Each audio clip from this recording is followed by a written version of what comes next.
So this is the problem we did as an example yesterday. So I'll write these formulas. Actually, let me not write it like that. Let me write it little bitty, so I've got room for names too. So this was Mg Cl2. This was MgO. This was AlCl3. And this was Al2O3. Okay, so when you're going to name these compounds, and these are ionic compounds, your video tomorrow will talk more about the difference between ionic and covalent, but for now know that these are all ionic. Okay, you're going to name them from the ion name, and these two snippets here are from the ion sheet that I attached to yesterday's post. So you do need to reference that to do this. So we need to find each of these ions on the sheet to see what their name is. So Mg plus 2. Oh my gosh, it's off the bottom of the page. I gotta do this so I can pull it up. There we go. There it is. Okay. Back to my highlighter. So Mg plus 2, that is magnesium. Al plus 3, that is aluminum. You're like, come on, Miss Garrison. Of course it is. Okay, but some of them are not. See these Roman numerals? We'll talk about those in a second. Okay, Cl minus 1, that is chloride. And O minus 2 is oxide. So these are not exactly what they are on the periodic table. It's not just the element name. Okay, so a rule you may want to jot down: negative ions name changes to end in -ide. Very important, okay? So the name of this is not magnesium chlorine, it's magnesium chloride. And actually, I'm going to throw me a little text box in there, except I want it to be smaller text.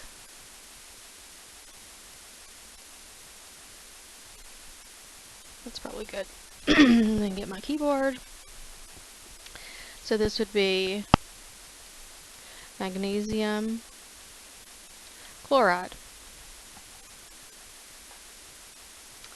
This one would be magnesium oxide, which has an X in it. This one would be aluminum chloride. And this one, you know what, I didn't pause it and have you, I didn't tell you to pause it and try them yourself. Oh well.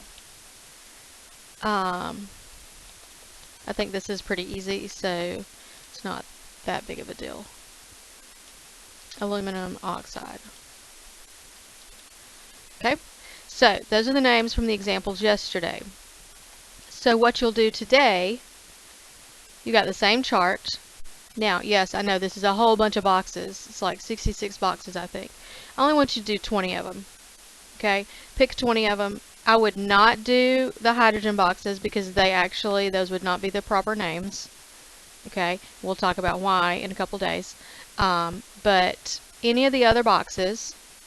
Now, I do want you to notice though, okay, anything that's a transition metal, so right here, cobalt plus 3, they actually can have multiple oxidation states. So cobalt plus 3 right here. So the name of that is actually cobalt 3. So if we come here to do this name, you actually have to say cobalt, Roman numeral 3, oxide. Okay, because you've got to specify, is it cobalt plus 3 or is it cobalt plus 2? Okay, because when you write the name, you don't see the formula. And so if you're writing the name, someone's got to be able to then make that be a formula by knowing what the proper oxidation number is. Okay, the only one that's transition that does not apply to, okay, that is silver. Silver is only silver plus 1. Okay, so whenever you do those names, like this one, this is just going to be silver chloride. You don't have to worry about it being silver 1. Silver is always going to be plus 1. Always, always, always. Okay, and if you want to know why, quick sidebar. Okay, and I've done this with advanced, I know. Let me get my tablet back. Oh, it turned off. Come on now. No turning off. Maybe I turned it off. I don't know. There we go. So, silver is 1, 2, 3, 4, 5s2. And then it is 4d9. This is silver ground state. Remember, we put all of our up arrows, and then we come back and put our down arrows. Okay, well, in advanced, we justified oxidation states. Okay, so to justify silver plus 1, which means it's going to lose 1 electron. Okay, well, what actually happens is one of these electrons is lost. The other electron comes here to make this be 4d10. Because that gives it a full lower shell, there's nothing in level 5, so it ceases to exist, and that's more stable. Okay, now, do the other ones in that same column do the same thing? They can, but they don't always. Okay, so that would also be copper and gold. They both can be plus 1, but they also can both be plus 2. Silver's the only one that is always plus 1. Okay, and it's just that magic size that's what works best for it, and so that's what it does. Okay, so again, you're going to pick 20 of these boxes. You're going to fill in the names. Name these compounds from yesterday that you did the formulas for. So again, just like with the monatomic ions, we're going to name the compound based on the names of the ions that make up the compound. So let's find these 8 ions on this ion name sheet. Okay, so CO3 minus 2, CO3 minus 2 right there. So the name of this is, actually let's type it. This is carbonate. Okay, then we need to find PO4 minus 3. PO4 minus 3. That is, whoops, scooch that up a little bit, phosphate. CN minus 1. Minus 1. Where is it? Oh, here it is. There's lots of minus 1s. Okay. CN minus 1. That's cyanide. That's poisonous if you didn't know.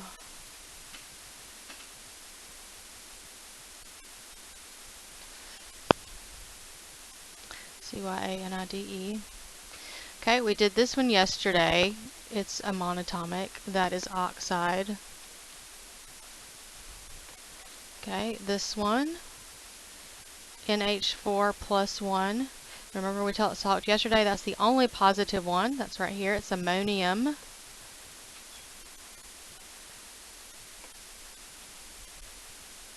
Ammonium. Okay, Mn plus 2, that would be on the monatomic sheet,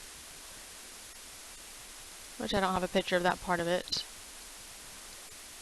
Okay, you're going to trust me, right? That is manganese.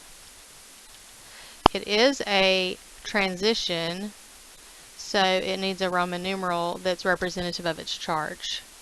Okay, lots of times I refer to these as hey dummy elements because the name is going to tell you what the oxidation number is. Whatever that Roman numeral is, that is your oxidation number. So this is +2, so that's 2 Roman numeral. Okay, so then here we're going to have iron, Roman numeral 3, and here we will have lead, Roman numeral 4. Now, I'll tell you, lead is not transition, but if you look at, it's probably on this sheet right here. If you look on this, if you see there, lead can be 2 or 4. Okay, and so can, in that same column with lead, tin, SN, can also be 2 or 4. And so those are 2 that are not transition that do need Roman numerals.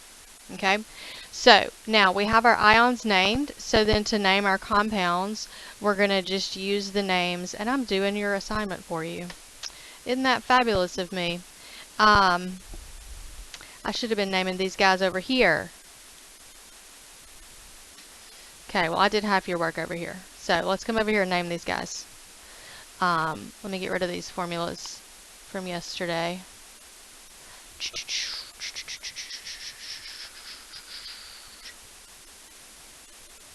Okay. See, and this is a recording, and so nobody could say, but Miss Garrison, you're doing the wrong problems. I know you were sitting there at home going, ha ha ha, she's doing our homework for us. Nitride, this one is hydroxide.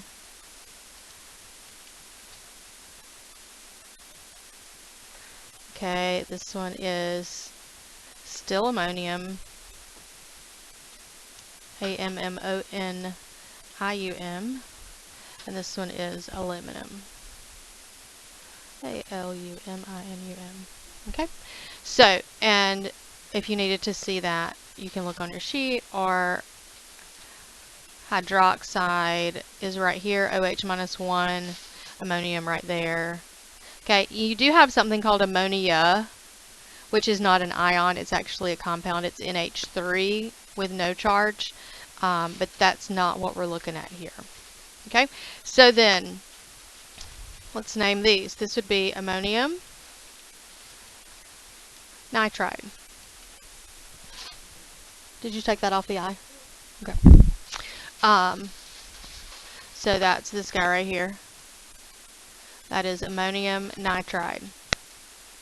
Okay, right here, this would be ammonium hydroxide. AMMONIUM. I